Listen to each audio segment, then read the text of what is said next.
There's something that confident kids have in common that no parenting book talks about. It's not endless praise, being protected from failure, or being told how special they are.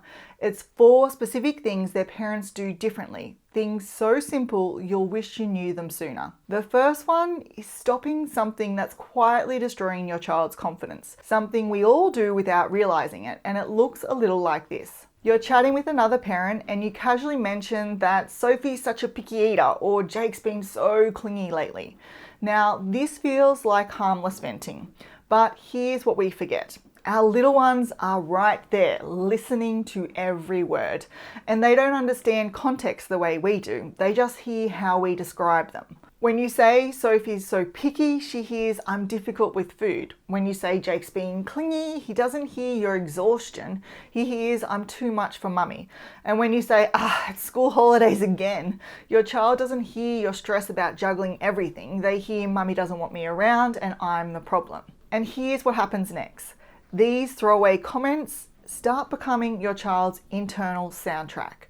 The picky child starts believing that they're bad at eating. The clingy child starts to think they're annoying. And this is how confidence can get chipped away, one innocent comment at a time. But here's the game changer. One tiny word shift that rebuilds their confidence instantly. Instead of focusing on what's wrong with your child's behavior, find the strength behind it using what I call the strength lens. So instead of Sophie's so picky, try Sophie knows what she likes.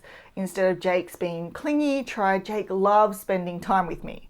Instead of he's so stubborn, try he really knows his mind. And instead of she never listens, try she's learning to follow directions. You're describing the exact same behavior, but now it sounds like a strength. And when you constantly talk about your child this way, something incredible happens.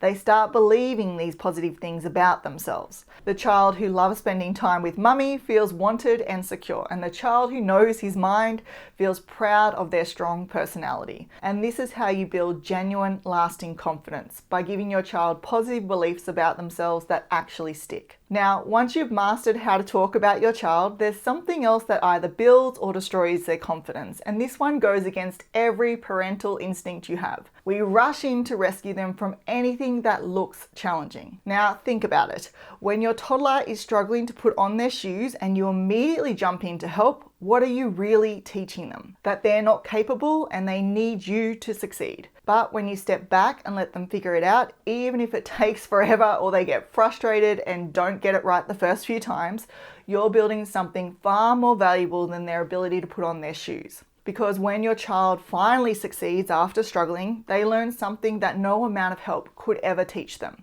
I did that. Even when it was hard, I didn't give up and I figured it out myself. And that's how real confidence is built, when they prove to themselves that they're capable. Now, I'm not saying that you abandon them completely. This is about age-appropriate challenges that stretch them just enough. So let your 3-year-old wrestle with that jacket zipper for a few minutes before you help. Or watch your 5-year-old rebuild that tower after it crashes down. And give your 8-year-old time to work through that tricky maths problem before you swoop in. And when you do step in, adapt your help to their age. So if you have a toddler under the age of 3, get down to their level and break it into steps. So for example, instead of just putting their shirt on for them, you would break it down into steps. So you would say, first, let's find the tag. That goes at the back.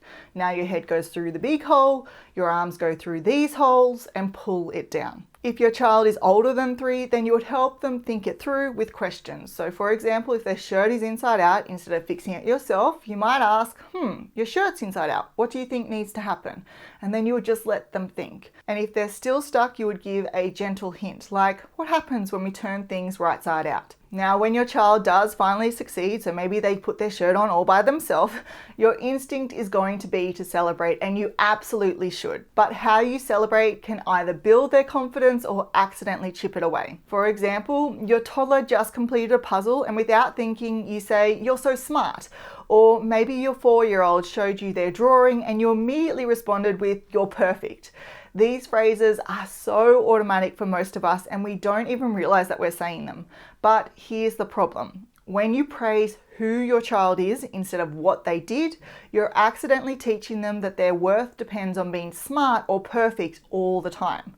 Now, you and I know that nobody can be perfect at everything, but your child doesn't get that yet. So what happens is they start playing it safe. They avoid things that might prove that they're not smart or perfect. And here's the concerning part.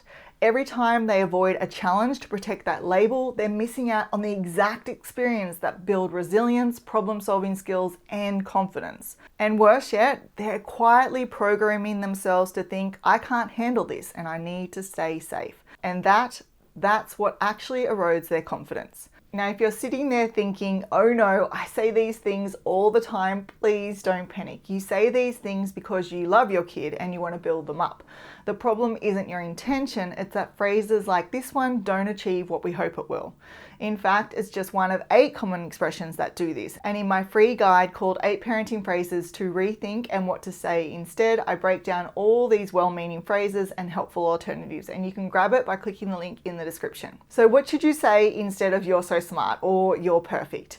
It's actually a simple switch. Instead of praising who they are, praise what they actually did. Instead of "you're perfect," try "you shared your toy even though you really wanted to keep playing with it, and that's so kind."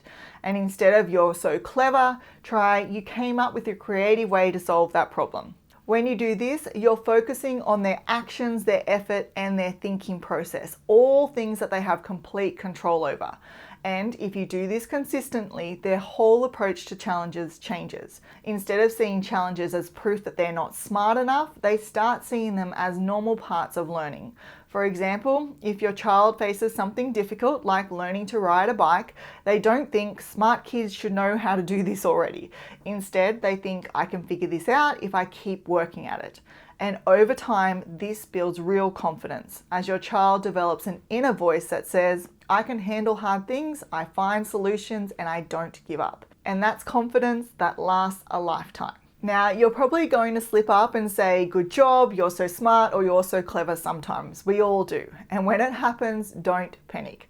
Just add something specific right after. So for example, you might say, good job, and then follow it with, you practice that song over and over until you got it right. Or, you're so smart, you really thought through each step of that problem. When you do this, you shift the focus back to their actions and their effort. Now, changing how you praise is just one part of building your child's confidence, but there's another crucial moment that happens multiple times every day, and it's one of the hardest parenting challenges we all face.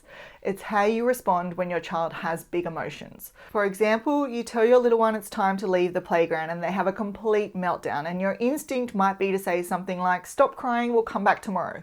Or it's bedtime and your child starts crying about brushing their teeth. So you respond with, don't be silly, we brush our teeth every night. Now, we say these things because we desperately want those big feelings to stop. And we're terrified that acknowledging emotions means somehow we're giving in. But when you dismiss their feelings like this, you teach them that my emotions are wrong and I can't trust myself. And just like those smart labels, this slowly but surely erodes their confidence. And the truth is, you can acknowledge their feelings and stick to your boundaries. They're 2 completely different things. For example, instead of saying stop crying, you could say you're sad, we have to leave. Leaving is hard, but it's time to walk to the car. And instead of don't be silly about brushing your teeth, you could say you really don't want to brush your teeth. I get it. Do you want to hop like a bunny to the bathroom or crawl like a bear? When you validate your child's emotions like this, you teach your child something powerful. That my feelings are okay even when I don't get what I want, and I can trust what I'm experiencing. And over time, this builds unshakable emotional confidence. And when your child trusts their emotions, they trust themselves completely, which is the deepest form of confidence there is.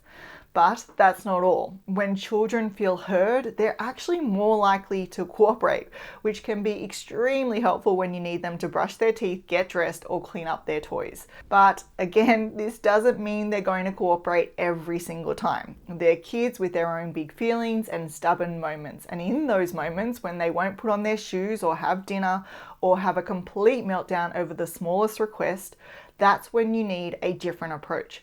And this is exactly where this video comes in. In it, you'll learn 4 simple techniques which can convince any toddler to cooperate even on their most stubborn days. So make sure you check it out.